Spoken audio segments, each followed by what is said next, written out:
Bismillahirrahmanirrahim.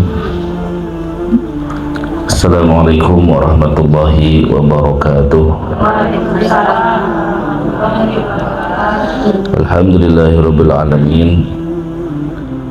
Wa bihi nasta'in ala umuri dunya waddin. Wassalatu wassalamu ala sayyidi rabbil alamin sayyidina wa nabiyyina wa maulana Muhammadin wa ala alihi wa sahbihi ajma'in.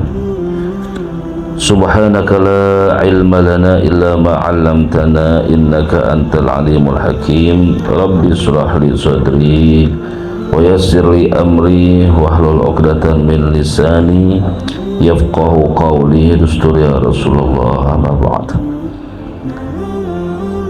Ibu-ibu yang dimuliakan Allah Subhanahu wa taala, jamaah Majlis Ta'lim Ihya'ul Ummah, mudah-mudahan Allah Subhanahu wa taala sehatkan kita selalu, panjangkan umur kita, tetapkan iman Islam kita, mendapatkan ilmu yang manfaat, wafat kita dalam husnul khatimah, amin ya rabbal.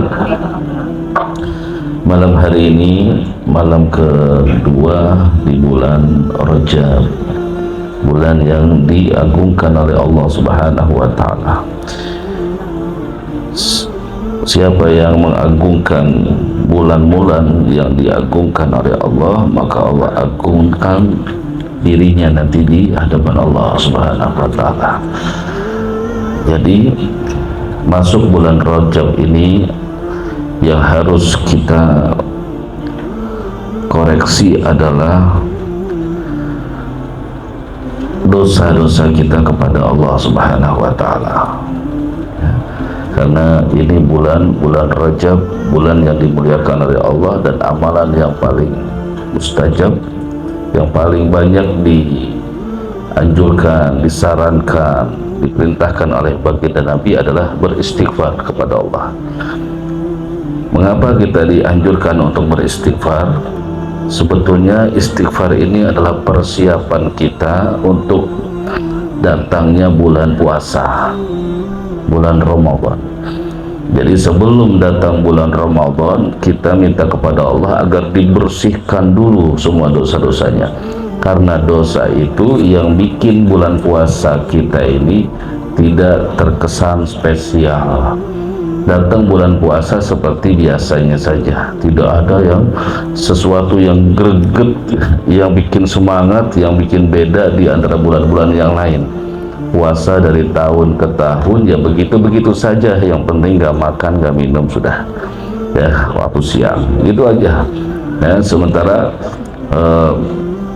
banyak sekali ibadah-ibadah yang harus kita tingkatkan di bulan suci Ramadan.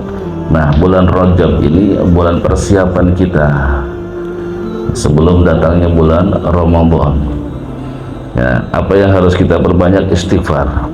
Ada istighfar bulan Rajab, ya Rabbi firli warhamni wa tub alayya, setiap pagi sore 70 kali di 1 sampai 10 hari pertama bulan Rajab itu.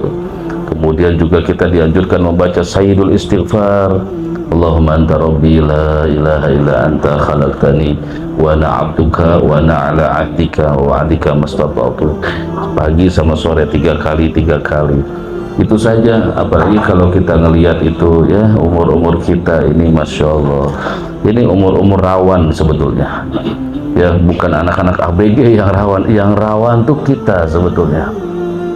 Kita ini yang rawan. Kenapa? Karena kita tidak ada yang ditunggu lagi kecuali siapa? Israel. Udah nggak ada lagi, udah tinggal Israel aja ini, nunggu Israel aja. Kita di dalam penantian, hidup kita ini penantian, dalam antrian sesuatu yang pasti, yaitu apa? Kematian.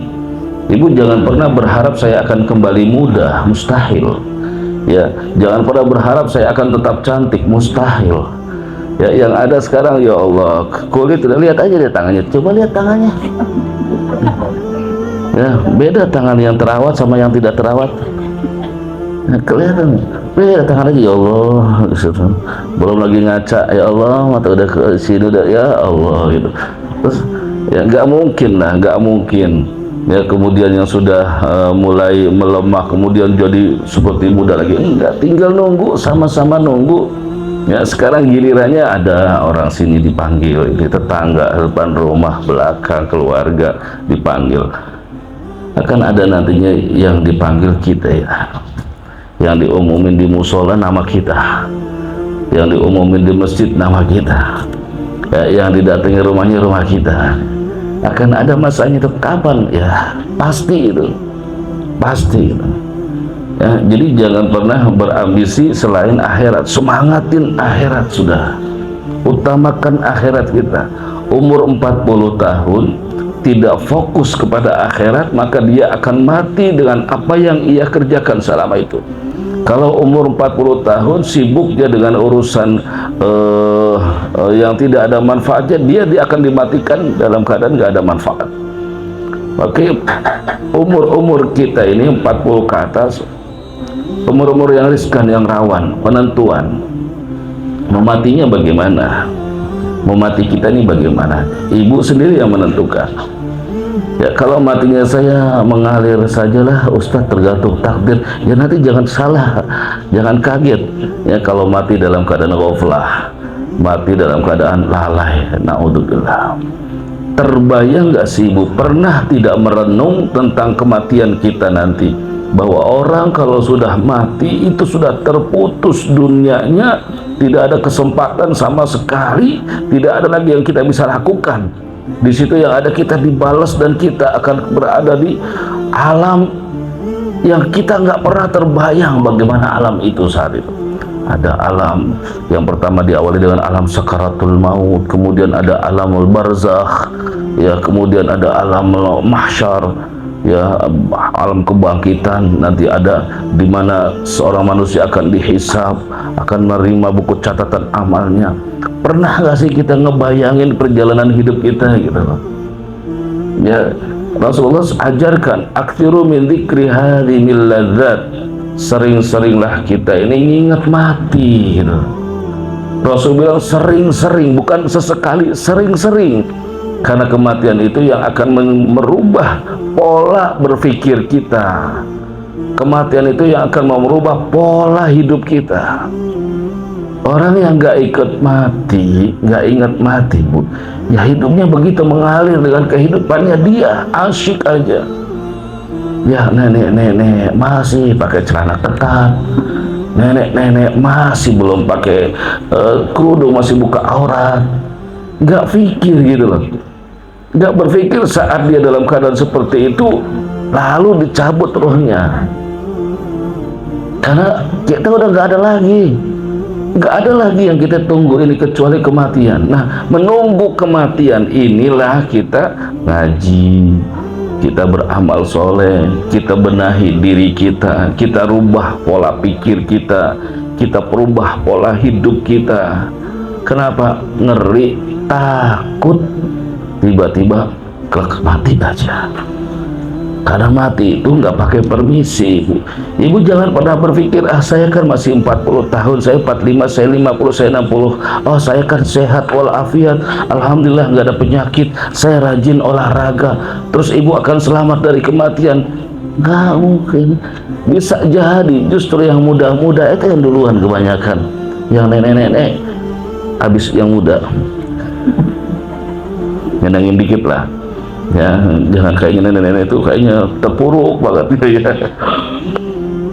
Ya ibu ya, jadi orang yang cerdas ini selalu saya sampaikan ya Allah, karena saya sayang gitu, saya senang gitu, mudah-mudahan ya omongan saya bermanfaat gitu. Kemudian Allah tahu hati saya, apa yang saya omongkan dikembalikan ke saya. Jadi saya lebih siap-siap, saya lebih takut gitu ya, lebih berfokus kepada akhirat. Di hari itu tidak ada lagi kita bisa beramal. Sekarang aja nih, sekarang kita diberikan waktu oleh Allah. Ya Allah, alhamdulillah masih ada waktu habis nih nanti sholat isya. Jika masih ada umur, ada waktu untuk kita berbuat kebaikan, kita berbaca sholawat, kita baca Al-Quran ya, kita ngaji. Waktu Ya, kalau nanti nggak ada itu waktu terbayang bagaimana kematian kita. Udah habis itu masanya, amal kita belum banyak, ibadah kita belum banyak, begitu aja ibadah, nggak ada perubahan, nggak ada upaya untuk lebih baik dalam urusan akhiratnya. Enggak, yang difikirkan, difokuskan adalah urusan yang di dunia, lebih utama, lebih penting dunia daripada akhirat. Nah, ini yang bahaya. Ustadz, kalau begitu saya harus bagaimana? Apakah saya harus tinggalkan semua kehidupan dunia terus saya harus ibadah saya begitu? Bukan begitu juga.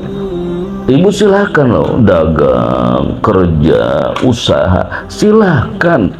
Itu sekedar menjemput rezeki, tapi itu bukan yang utama. Ini yang harus kita paham, bukan itu yang utama.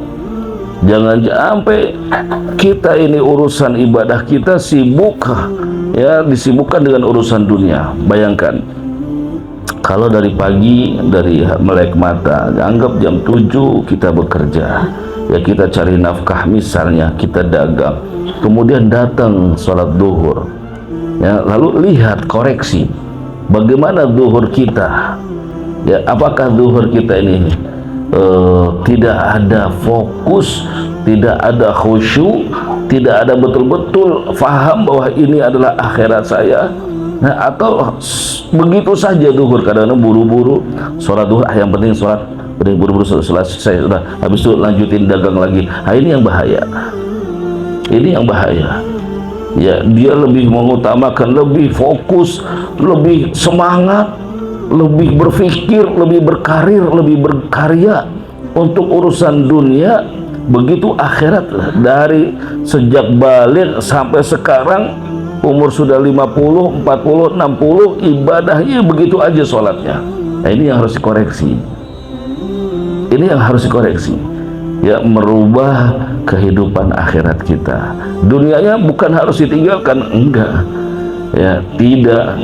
Kan pernah sudah saya sampaikan, ya, perkataan Imam Syafi'i, orang yang cerdas itu orang yang menjadikan kesibukan dunianya itu untuk jalan menuju akhirat. Fokusnya tetap ujung-ujungnya, inti-intinya ya kubur kita, akhirat kita, ya. Emang kalau udah mati pilihan kita berapa? Cuma dua, kalau nggak surga neraka, ya, kalau nggak siksa nikmat, udah itu aja. Nah, terus apa bekal kita yang harus kita persiapkan buat kematian? Mungkin ibu punya pengalaman teman-teman yang kita kenal, ya, kemudian dia meninggal, teman CS, ya, soulmate meninggal. Ibu merenung, ya Allah, dia meninggal sudah nggak bisa ngapa-ngapain lagi, amalnya udah habis, sementara saya masih diberikan umur. Ya Allah, dia sudah habis, nggak bisa beramal, saya dikasih umur tapi saya nggak beramal, rugi banget saya, gitu, rugi banget saya nih. Nah, jadikan umur yang sisa ini lebih fokus kepada akhirat, lebih fokus apapun profesinya, ya. Jangan sampai kita semangat, kita urusan dunia kita semangat, kita bela-belain, kita ada-adain, ya, kita rapih-rapihin, begitu urusan akhiratnya apa, seadanya, ya, semaunya, ya, sesempatnya. Nah, ini yang bahaya ini yang lebih mengutamakan atharul hayat dunia, orang yang lebih mengutamakan kehidupan dunia dibanding akhirat. Ini yang bahaya, gitu. Sehingga nanti kalau dia mati, dia bakal mati kayak orang mimpi. Pernah kan kita tidur mimpi enak, gitu ya, tidur mimpi lagi di tempat yang nikmat, yang indah, gitu, ya, lagi makan enak, atau tidur mimpi dikasih uang, tidur mimpi dibangunkan rumah, begitu mau masuk dibangunin, mak bangun, mak, ada tukang kredit, ya, itu keselnya gimana? Ya Allah, ntar dulu apa dibangunin, ntar dulu tidur lagi, nggak bisa lagi nyambung lagi. Nah, orang yang asyik kehidupannya dengan dunia, asyik dunia aja, nggak mikirin akhirat, dia sibuk asyik aja, ya, yang kesana kesini, yang ini kesini, happy seneng, ya, kumpul makan, healing apa tuh, jalan-jalan, ya,